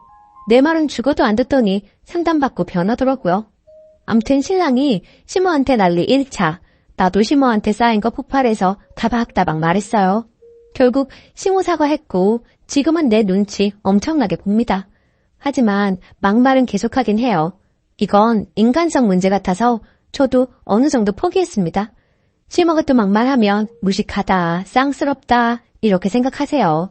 암튼 전 쓰니가 강하게 나가길 바래요. 참지 마요. 귀한 집 딸인데 왜 참나요? 오늘의 사연은 여기까지입니다. 안녕하세요. 저는 아들 둘 키우는 30대 초반 엄마입니다. 늘 저에게 막말하고 상처 주는 못된 신우에게 똑같이 해주고 남편하고 좀 다퉜는데 남편은 제가 너무했다고 하네요. 그동안 당하기만 한 저로서는 전혀 너무했다는 생각이 안 들거든요. 부족해도 한참 부족하기에 전 잘못한 거 없다는 처지예요. 하도 저에게 너무했다고 말을 하길래 댓글 보고 사과하든 사과받든 하려고 합니다. 소소하게 신우이는 저에게 막말을 참 많이 했어요. 그 옷 어디서 샀어요? 언니는 참 검소한 것 같아요, 사람이. 브랜드보다는 보세 옷을 많이 입잖아요. 하면서 돌려가기는 기본이고 살 좀 빼라는 둥, 좀 꾸미고 다니라는 둥, 뒤에는 꼭 농담이라는 말을 붙여가면서 사람을 더 기분 나쁘게 했어요. 그런 일들이 비일비재했고 사건의 주축이 된 일은 제가 아기를 낳고 난 뒤였어요. 첫 아들이 태어났을 때 속눈썹이 너무 길더라고요. 유난히 긴 속눈썹에 참 신기하고 귀엽다고 생각했죠. 우리 부부를 닮아 쌍꺼풀이 없지만 속눈썹이 길다 보니 눈이 너무 예쁘다는 말을 참 많이 들었습니다. 그런데 속눈썹 가지고도 신우한테 독설을 들을 줄은 몰랐어요. 그때 20대 초반 미혼이었던 신우가 하는 말이 언니, 양수가 더러우면 눈썹이 길다고 하던데 좀 관리하지 그랬어요. 얼마나 깔깔 웃으며 이야기하는지 콱 지워받고 싶었지만 철없는 신우라 예? 그게 무슨 말도 안 되는 소리예요. 어디서 이상한 소리만 듣고 다니나 봐요. 하고 무시했습니다. 그리고 몇 년 후 둘째 아들도 속눈썹이 길었어요. 주위 사람들이 아들들이 눈이 너무 예뻐서 부럽다, 좋겠다 해주시는데 예쁘게 봐주시니 얼마나 감사한지. 두 아들 다 저희를 빼다박은 모습이 왠지 뭉클하고 기분 좋았죠. 그런데 이 격떨어지는 20대 중반이 된 신우가 또 입을 놀리더라고요. 언니, 관리 좀 하라니까요. 양수가 더러우니 속눈썹이 저렇게 길잖아요. 하더라고요. 그래서 대답했죠. 그러게요. 근데 나 어머님께서 해주시는 반찬이랑 아버님이 사주신 과일로 대부분 먹었는데 뭐가 그렇게 더러웠을까요? 라고요. 그랬더니 아유, 농담이지. 뭘 그렇게 대답해요. 엄마 아빠 들으면 서운하시게 하더라고요. 제가 입덧도 심하고 몸이 안 좋아서 시부모님이 자주 오셔서 먹을거리 챙겨주셨어요. 임신 전에도 첫째 손주 보러 자주 오시는 어머님이 항상 반찬이나 반찬 재료를 갖고 오셨고요. 한 번씩 시댁 모임 가면 시부모님이나 남편은 가만히 있는데 신우 이것이 저를 한 번씩 뒤틀어요. 저보고 이것저것 시키고 일 부리려고 하는데 그렇다고 당하고만 있는 저는 아니거든요. 한 번은 저보고 엄마가 요리 다 하고 힘들었으니 언니가 설거지하게 엄마는 가만히 있으라고 하길래 네, 어머님이 맛있는 거 해주셨는데 당연히 설거지 해야죠. 근데 아가씨도 아무것도 안 했죠? 같이 해요. 제가 해물 테니까 거품 내주세요. 어머님 음식 맛있게 얻어먹었는데 아가씨도 일해야죠. 하면서 같이 일하게끔 했어요. 저 일부러 골탕 먹이려는 거 뻔히 알고 있었고 제 실수에 어쩔 수 없이 설거지하면서 입 툭 튀어나와 있더라고요. 어쨌든 다시 본론으로 돌아와서 그 뒤 신우가 시집가고 허니문 베이비로 아들 출산했어요. 그리고 며칠 전에 시조카 100일이라 신우 집 다녀왔습니다. 시조카 직접 본 건 처음이었는데 속눈썹이 길더라고요. 어라? 이때다 싶어서 말했습니다. 물론 100일 잔치 끝나고 사진도 다 찍고요. 아가씨, 김신 때 아무거나 막 먹더니 아기 피부가 안 좋네. 그러길래 커피랑 과자랑 많이 먹지 말라고 했잖아요. 100일 전에 피부가 이런 건 또 처음 본다. 그리고 아가씨 양수도 많이 더러웠나 봐요. 어째 속눈썹이 우리 애들보다 더 기네요. 난 또 아가씨는 관리 잘할 줄 알았는데 헛똑똑이네. 그랬더니 갑자기 우네요. 그래서 또 이야기했어요. 농담인데 왜 울어요? 우리끼리 그런 농담쯤은 할 수 있잖아요. 그랬더니 펑펑 울어요. 달래줄 마음도 없고 계속 울고 투덜대는 거 듣기 싫어서 빠르게 점심 먹고 집으로 왔습니다. 그랬더니 남편이 저에게 막 뭐라고 하네요. 결국에는 남편과 말다툼을 했습니다. 아까 말이 너무 심하잖아. 100일 된 아이 예쁘다는 말만 해줘도 모자란데 그게 뭐냐? 혹시 그때 한 말 아직도 마음에 담아두고 그러는 거야? 철없는 애가 한 말을 그냥 넘기고 말지 뭘 또 똑같이 갚아주려고 하냐? 하더군요. 늘 아가씨가 농담이라고 하는 말에 비수 꽂혀가며 살았어. 똑같은 말 대갚아줬을 뿐인데 그게 펑펑 울 일인가? 난 남한테도 막말 잘하길래 본인은 상처 안 받을 줄 알았지. 아, 그래서 똑같이 하니 속 시원하냐? 그냥 넘길 수도 있잖아. 꼭 그렇게 울려야 해? 무슨 말도 안 되는 말 하면서 애한테 상처를 줘. 양수 더러우면 속눈썹 길다는 거 네 동생한테 배운 거야. 잊고 있다가 조카분이 생각나서 한 말이야. 농담인데 왜 우냐? 네 동생은 그런 농담 해도 되고 나는 왜 안 되는데? 그랬더니 그 뒤로는 할 말이 없는지 한숨만 푹푹 쉬고 결국 지금은 냉전입니다. 이거 제가 속이 좁은 건가요? 저는 할만하니까 했다고 생각하거든요. 후기. 남편에게 댓글들 다 보여줬어요. 처음에는 댓글들이 칼날이 되어 자기 마음에 박히는지 더 화를 내더니 하루 지나서는 자기가 대신 사과한다고 미안하다네요. 자기는 자기 동생이라 워낙 툭툭 내뱉는 말에 익숙해져서 상처라고 생각을 못했는데 대신 사과한다면서요. 그래서 신우가 그동안 했던 험한 말들 사과하기 전까지는 저는 신우 만날 생각이 없다고 본인도 자기가 한 말인 걸 잘 알 텐데 내 사과 기다리지 말고 스스로 사과한다면 그나마 가족의 정으로 용서해주겠다고. 근데 스스로 사과할 마음이 없으면 인간이 덜 된 거라고요. 남편도 신우랑 자리 만들지 않겠다 하며 알겠다 하네요. 그동안 작은 독설들은 받아치거나 참으면서 넘어갔는데 이번 일로 저도 대놓고 싸우고 똑같이 해줘야겠다 싶었어요. 속이 좀 시원하더라고요. 아무튼 조언 모두 정말 감사했습니다. 댓글.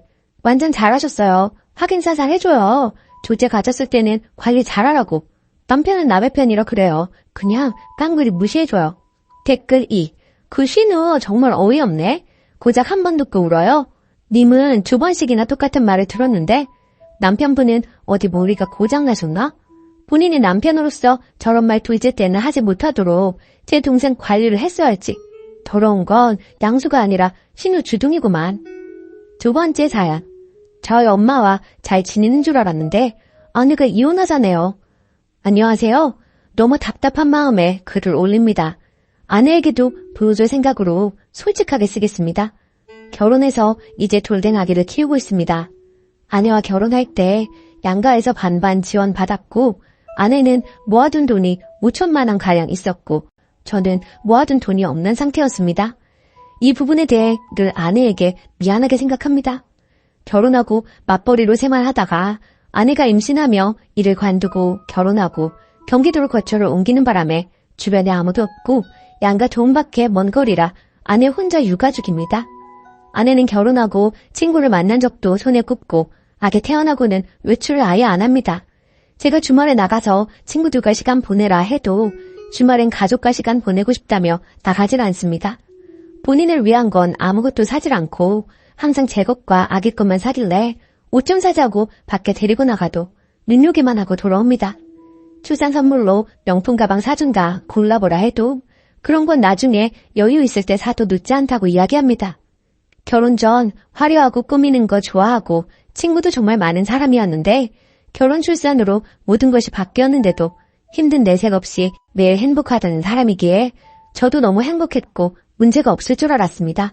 이런 아내가 아주 고마워 정말 잘했고 잘하려고 노력했습니다. 출산했을 때 비싼 곳은 싫다는 아내에게 제발 이번만 내 말 따라달라며 비싼 산후조리원을 잡았고 아기 태어나고는 친구 만난 적 한 번도 없습니다. 아내도 그런 제게 늘 고맙다고 했습니다. 그런데 이번 주 월요일 퇴근하고 돌아왔는데 분위기가 심상치 않았고 아내가 할 이야기가 있다고 하더니 이혼을 하고 싶다고 하더군요. 저는 갑자기 그게 무슨 소리냐 물었고 아내는 전날 일요일 제 가족과 식사했던 상황을 이야기하며 더 못 참겠다고 얘기했습니다. 결혼하고 아내는 저희 부모님의 막말로 힘들어했습니다. 저는 평생을 그런 집에서 자라왔기에 크게 신경 쓰지 못했던 게 있습니다. 몇 번 나설까도 생각했지만 제가 나섰다가 괜히 분위기가 더 안 좋아질까봐 그냥 넘겼던 적이 몇 번 있었습니다. 저는 결혼 전부터 가족과 그리 가깝지도 않았고 원래부터 서로 막말하고 어투가 다정하지 못합니다. 대화도 전화도 하고 살았던 적이 없습니다. 그런데 결혼하고 아내가 자꾸 집에 전화하라고 하고 제가 안 하면 아내가 전화하고 명절 생신 때 식사 약속도 잡길래 아내가 우리 집 문화를 멋지게 넘기는구나 했었습니다. 처음 아내가 힘들다고 얘기했던 게 아내가 만삭 때 가족 식사를 한 날이었습니다. 그날도 저희 부모님께서 아내에게 좀 모욕적인 말을 하셨고 저는 분위기가 안 좋아질까봐 그냥 가만히 있었던 것 같습니다. 아내가 그날 여태는 그냥 넘겼지만 아기 앞에서는 이런 모습 보이고 싶지 않다며 날 야라고 부르시는 것과 명령체를 쓰시며 비하하는 말, 모욕적인 말을 하시는 걸 못하게 막아달라고 했습니다. 솔직히 여태 그냥 넘겨놓고 이러는 게 저는 이해가 안 가기도 했습니다. 그리고 솔직한 말로 진짜 저는 부모님을 안 보고 살아도 상관없어서 그냥 우리 부모님 보지 말고 살자고 했고 아내는 그런 걸 원하는 게 아니라며 그냥 잔인 장모님이 저를 대하는 것 정도만 원한다고 이건 네가 바로 잡아줘야 한다고 했습니다. 그날 이후로 몇 번의 가족 식사가 있었고 부모님께서 거스르는 말씀은 몇 번 하셨지만 심하지 않아 그냥 넘어갔던 걸로 기억합니다. 아내도 별말 없길래 괜찮은 줄 알았는데 갑자기 이혼하자 하니 전 너무 벙찝니다.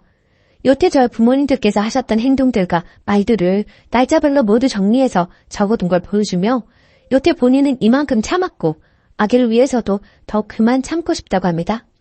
일요일 가족 식사 때 아버지께서 담배를 피우고 아기를 만지고 뽀뽀하셨다는 걸 아내가 나중에 알게 됐고 아내가 아버님 담배 피우고 아기를 만지고 뽀뽀하신 거야? 물었을 때 제가 응, 손 씻고 내가 봤어 라고 했을 때 아무 말 없길래 그냥 넘어가는 줄 알았습니다. 그런데 자기는 그날 마음이 식었다고 합니다. 제가 아무리 울고불고 매달려도 제가 울면 안아주고 같이 울던 사람이 표정 하나 없이 당장 이혼이 힘들면 별거하며 생각할 시간을 갖자고 합니다.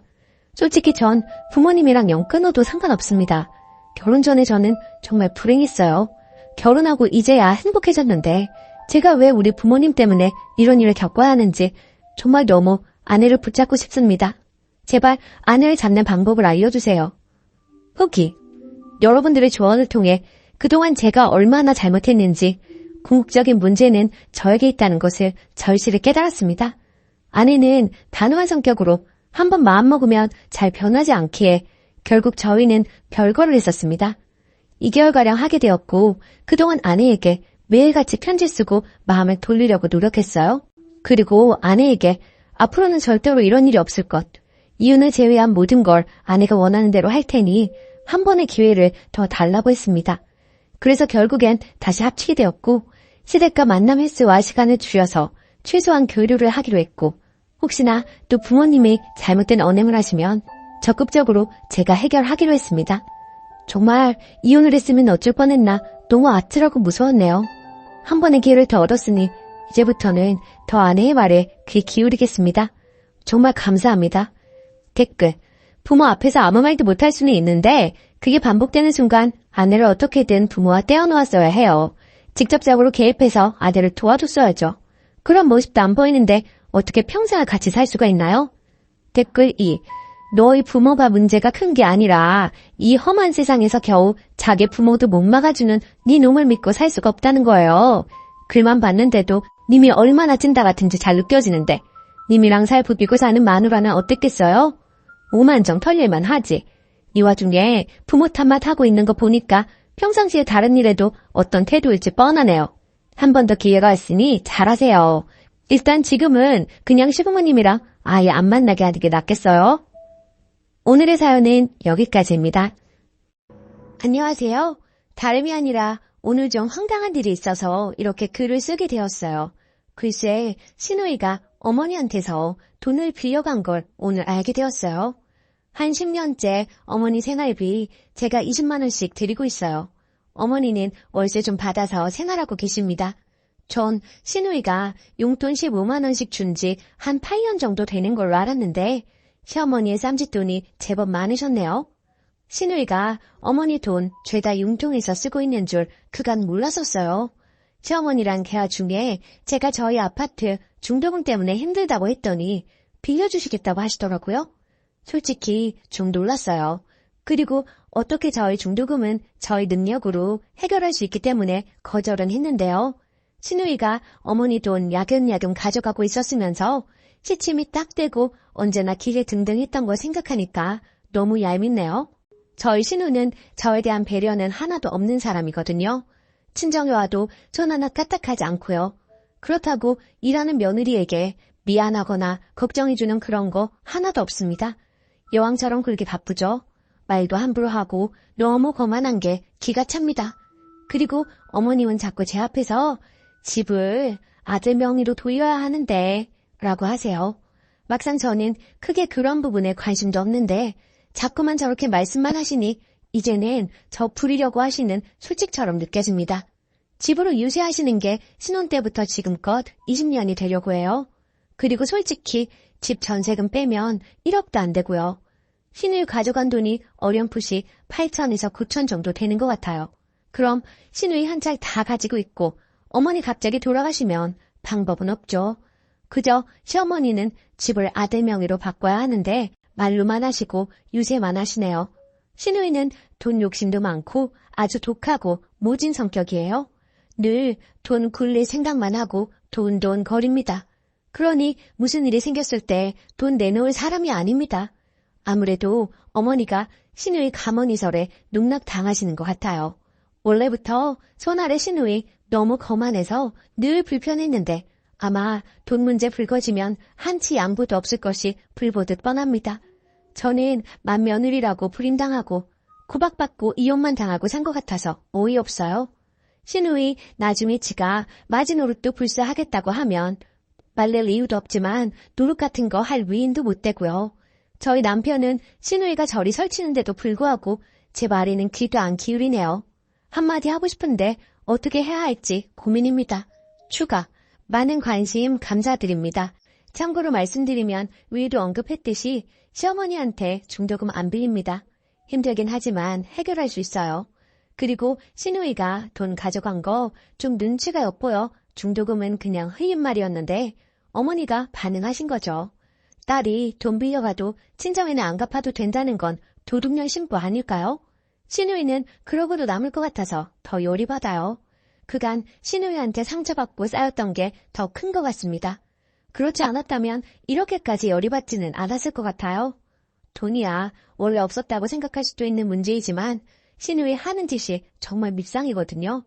지 오빠한테는 너무 여우같이 예쁘게 보이려고 합니다. 하지만 저는 물론이고 저희 아이들한테는 쌀쌀 맞고 냉정합니다. 너무 여우 같은 신우이 앞에서 속절없이 당하는 제가 너무 바보같이 느껴지고 황당해서 하소연해봤어요.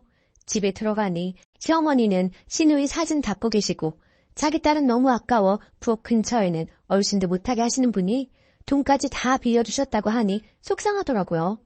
팔이 안으로 굽는 건 맞는데 남의 자식 대하듯 며느리를 이렇듯 소외시키고 자기들 좋은 대로만 행동하는 시어머니랑 신우이가 얄미워요. 늘 부엌부터 들어가는 며느리에게 말 한마디 따뜻하게 할 줄 모르는 신우이. 더 이상 상대 말고 무시해버려야겠어요. 자기 친정에서 돈을 빌리던 말던. 그리고 집 명의 문제는 남편 보고 적극적으로 알아보라고 하려고요. 괜히 며느리가 나섰다가 모양만 이상해지니까요. 조언 정말 감사했어요. 댓글 1.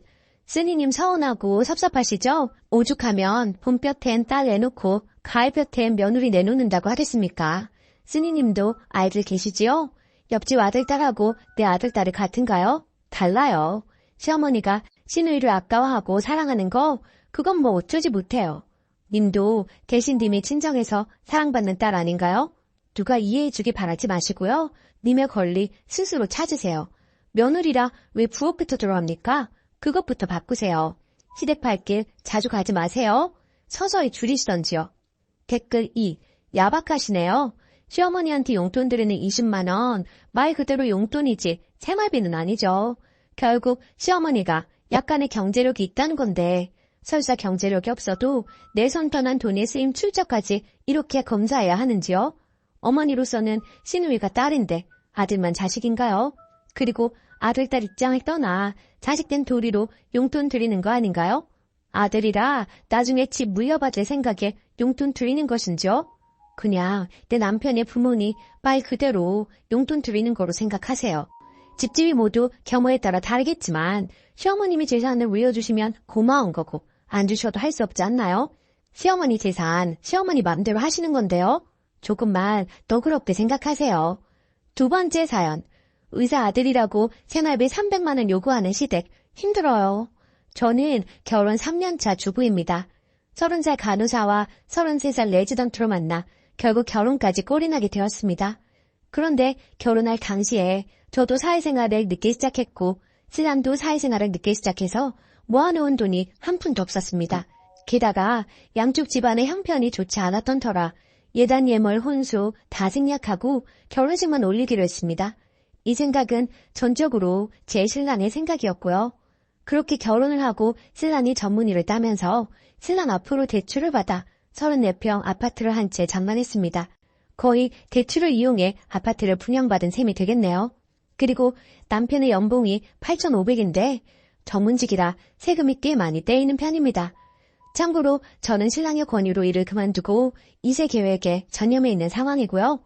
전적으로 신랑이 받아오는 월급으로 생활하고 있는데요. 그 월급의 50% 이상은 대출 상환금으로 나갑니다. 원금 플러스 이자 포함해서요. 그리고 집을 사면서 승용차까지 사서 할부금이 나가고 있는 상황이고요.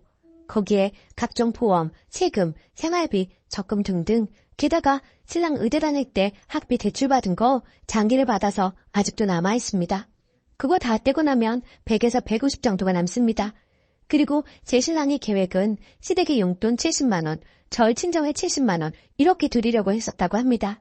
그런데 저희 친정 같은 경우에는 넉넉한 형편은 아니지만 아버지가 공무원이셔서 두 분 먹고 사시는 데는 지장이 없기에 저희 형편에 맞춰 용돈을 30만 원으로 줄이자고 했고 얼마 전까지만 해도 우리 집 30만 원, 시댁 70만 원 이렇게 용돈을 드리고 있었는데요. 이번 시어머님 생신 때 시어머니께서 저희 신랑을 안방으로 부르시더니 다른 의사 가진 부모님은 예단에 지참금까지 받는다던데 우리들은 뭐냐?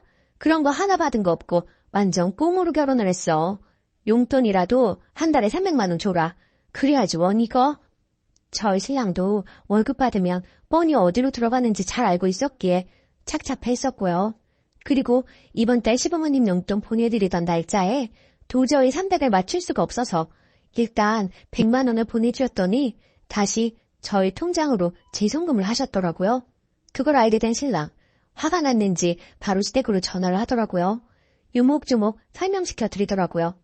앞으로 연봉 협상이 더 잘 되면 그때 300으로 용돈 드리겠다고 사정 아닌 사정을 하고 이해를 시켰고요. 그런데 그 후부터 시부모님들의 태도가 180도 달라지셨습니다. 한날은 시댁에 가서 TV를 보고 있었어요. 참고로 시댁과 우리 집의 거리는 승용차로 2시간 30분이 걸립니다.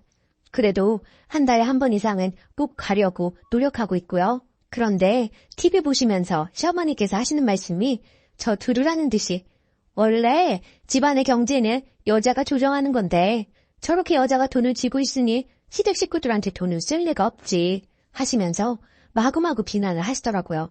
그리고 동서가 고구마를 구워왔는데 저한테는 먹어보라는 말 한마디를 안 하시더라고요. 너무 섭섭해서 눈물이 나올 지경이었습니다. 그렇게 섭섭한 마음으로 뒤로 한 채 혼자 운전을 하고 집에 가는 차 안에서 눈물이 주룩주룩 흐르더라고요. 그렇지만 사실은 신랑한테는 말할 수 없었고 저 혼자 삭혔습니다. 신랑이 알게 되면 속상해할 테고 신랑 성격에 분명 시부모님들께 한마디씩 할 것 같아서요. 그냥 저 속으로 삭혔습니다. 그리고 이렇게 글을 올려봅니다. 정말 시댁과의 갈등이라는 게 한번 골이 생겨버리니 돌이킬 길이 없다는 것 같다는 생각이 드네요.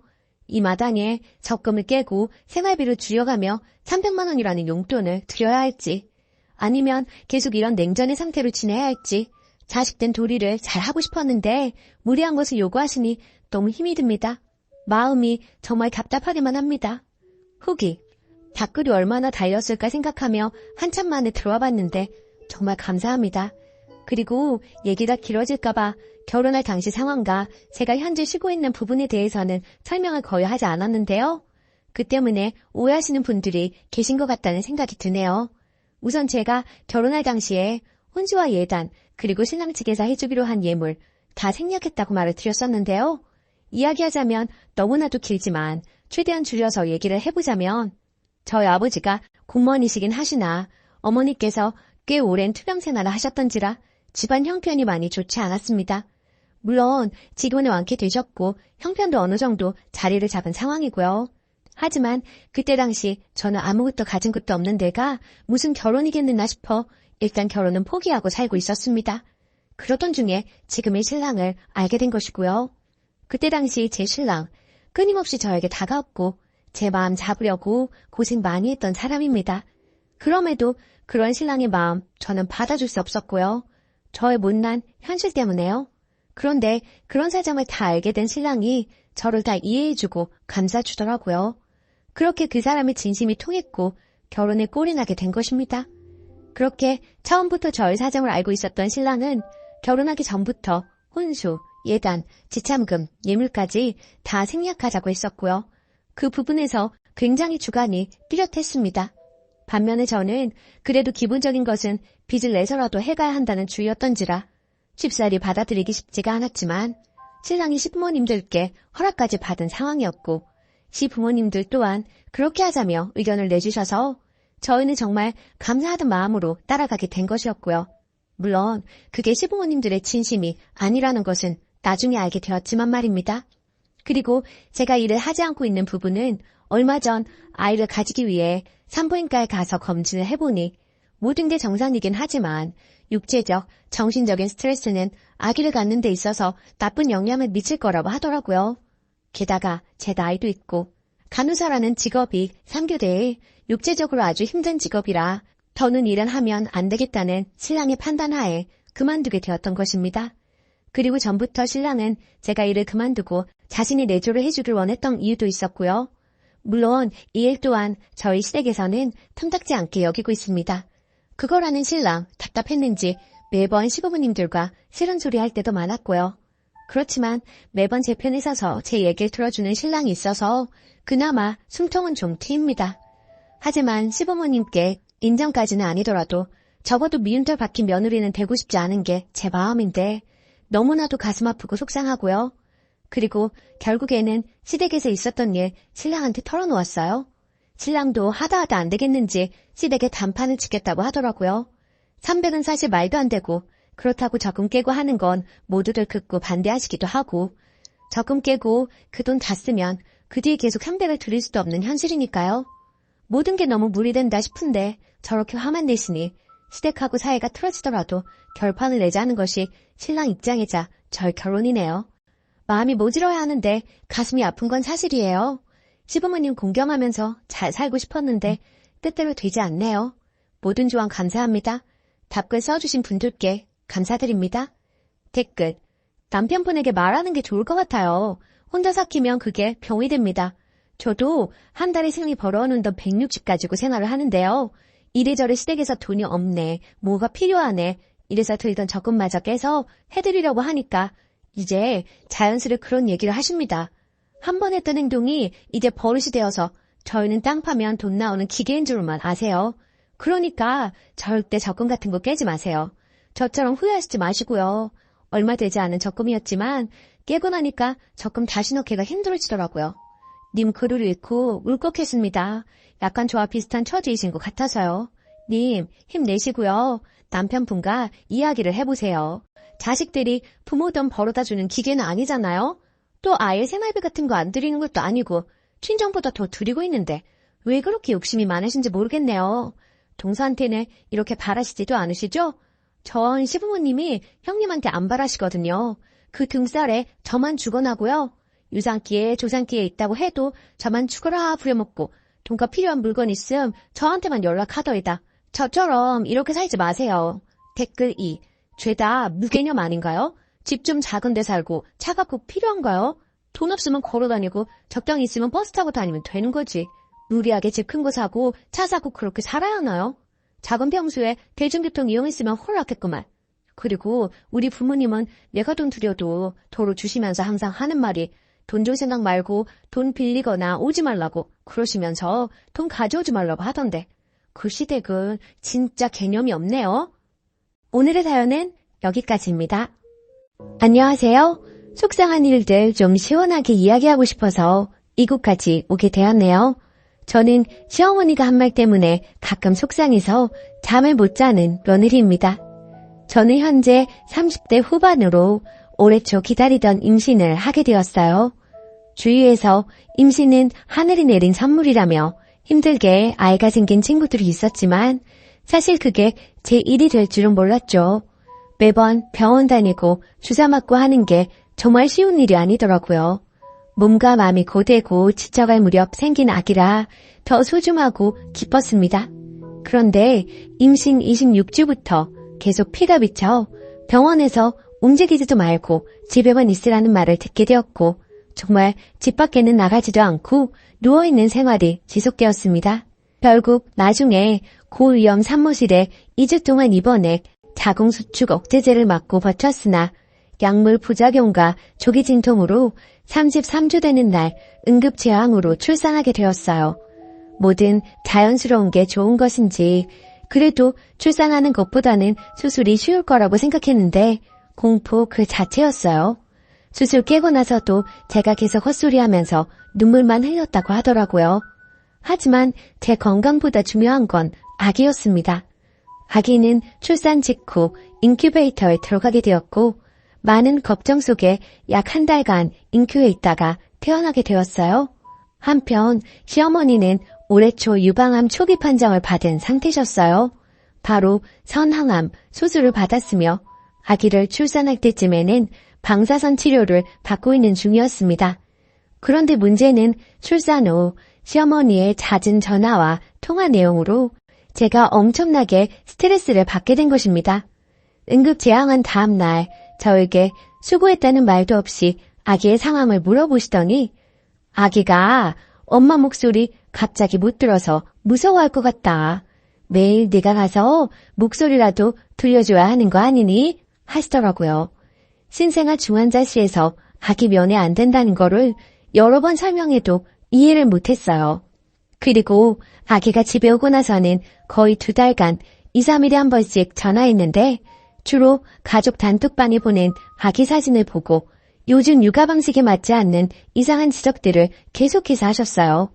정말 사진 보내기 싫을 정도로요. 이를테면 아기 사진 보내면 뜬금없이 아기 양말 신겨라, 발 시렵다, 애 감기 걸려. 또 애가 젖병을 들고 있으면 분유 먹이지 마라, 엄마 모유를 먹여야 건강한 거야. 안 그래도 일찍 나온 애 네가 관리를 잘해야 하는 거다 하시기도 하고, 백태를 거지에 요구르트를 묻혀서 닦아봐라 등등 얘기하셨어요. 그런 말들을 아기를 키워본 선배로서 하실 수 있는 말이라고 100번 이해해도 그 뒤에 시어머니 본인의 하루 일상 이야기, 음식 잔소리 등을 최소 30분, 최대 1시간 통화로 얘기하시니 너무 지치더라고요. 저는 당시 아기가 신생아라 3시간에 한 번 수유하고 모유랑 분유 혼합 수유하던 시기라 진짜 3시간에 한 번씩 쪽잠 자서 너무 힘들었거든요. 진짜 울고 싶은 상황이 여러 번 있었는데 그래도 시어머니가 투병 중이라 마음을 상하게 하고 싶지 않았고 조산을 경험하지 못하고 신생아 육아에 대한 기억이 오래돼서 가물가물하신가 보다라고 생각하고 이해하기로 했어요.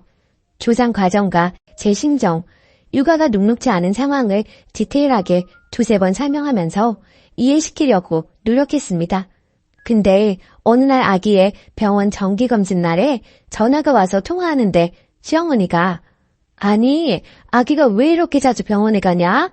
하시고 물으시더라고요. 그래서 제가 큰일이 있는 건 아니고요. 아기가 일찍 세상에 나와서 잘 성장하고 있는지 확인하는 건데 다행히 이슈 없이 크고 있으니 걱정하지 마세요.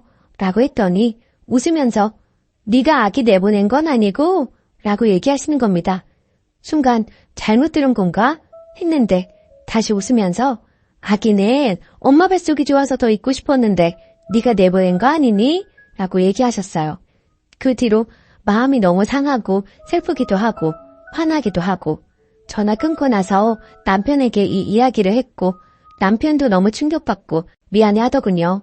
그 뒤로 저는 정신건강을 위해 시어머니랑 거리를 둬야겠다고 생각하고 부재중 답 전화도 안 하고 가족 단톡방을 보지 않았습니다. 그랬더니 시어머니가 남편에게 제가 왜 그러냐고 물었고 화가 난 남편이 한 소리를 했더니 시어머니와 아휴 걔가 그렇게 말하디? 나는 그냥 며느리한테 농담한 건데 걔가 좀 예민한 것 같다.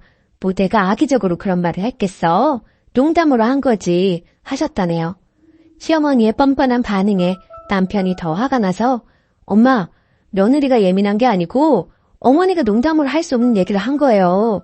안 그래도 우리가 아기 일찍 낳았을 때 얼마나 마음이 아팠는데 그리고 며느리는 몸도 마음도 얼마나 힘들었다고요. 그런 말 농담이라고 하시면 안 되죠. 하고 뭐라고 하면서 아내한테 함부로 하지 말라고 얘기했다네요. 그제야 시어머니가 알겠다고 반응하셨대요. 그렇게 상황이 마무리되었는데 저는 생활하다 불쑥 그 말들이 떠올라요. 시어머니의 비상식적인 말이 떠오를 때마다 그때마다 화가 나서 다시는 보고 싶지도 목소리도 듣고 싶지 않다는 생각이 드네요. 그래서 앞으로 올 설날에 너무 시가에 가기 싫은데 남편, 아기, 그리고 치료 중인 거 고려하고 꼭 참아야 되는 건지 혼자 답답하고 너무 스트레스 받는 중입니다. 어떻게 하는 게 현명할까요? 후기. 결국 이번 설에는 안 가기로 남편하고 합의했어요. 아이 때문에 움직이기도 어렵고 다 안 가기로 했고요. 지금은 시어머니랑 불편하고 어색하겠지만 점점 이렇게 멀어지는 분위기를 만들어야 나중에 서로 힘들지 않을 것 같네요. 단톡방도 나와버렸어요. 사진은 남편이 자기가 보낸다고 하더라고요. 그게 저희 사정에 맞는 것 같고요. 조언해 주셔서 감사했습니다. 댓글. 안 내키면 설날에도 가지 마요. 엄마가 행복해야 아기도 행복합니다. 남편에게는 밤에 잘 때도 생각나고 너무 스트레스라고 하시고 상처받은 마음이 풀리려면 시간이 좀 필요할 것 같다고 하세요. 그래도 남편이 정상이라 천만 다행입니다. 남편까지 신리 보고 예민하다고 몰아붙이면 이번 생은 힘들어서 어떻게 사나요? 댓글 2. 농담 아닙니다. 지 귀한 손자 달수 못 채우고 내놨다고 화풀이하는 거예요. 자기 딴에는 직접 화 안 냈으니 자기 정도면 좋은 사람이라고 생각하고 있을지도 모르겠네요. 연락하지 마시고 손주도 보여주실 필요 없습니다. 남 마음 아픈 줄 모르는 사람하고 깊게 연관되면 고달픕니다. 두 번째 사연. 친조카와 사촌조카는 당연히 다르다고 생각하는 제가 인정머리 없는 건가요? 안녕하세요. 29살 여자입니다. 제 상식과 벗어난 일을 겪어서 이곳이 결혼하시고 실제 조카, 자녀가 계신 분들이 많을 것 같아 조언 좀 구하고자 이렇게 글을 남깁니다. 제목 그대로 사촌조카와 친조카는 당연히 다르지 않나요? 사촌언니는 외동이고 사촌조카는 올해 7살, 4살, 친언니의 딸은 올해 3살입니다. 사촌언니는 외동이고 저랑 10살 차이가 나고 제가 아기를 좋아하는 편이라 친언니 아기가 없었을 때는 사촌조카 출산, 돌, 갑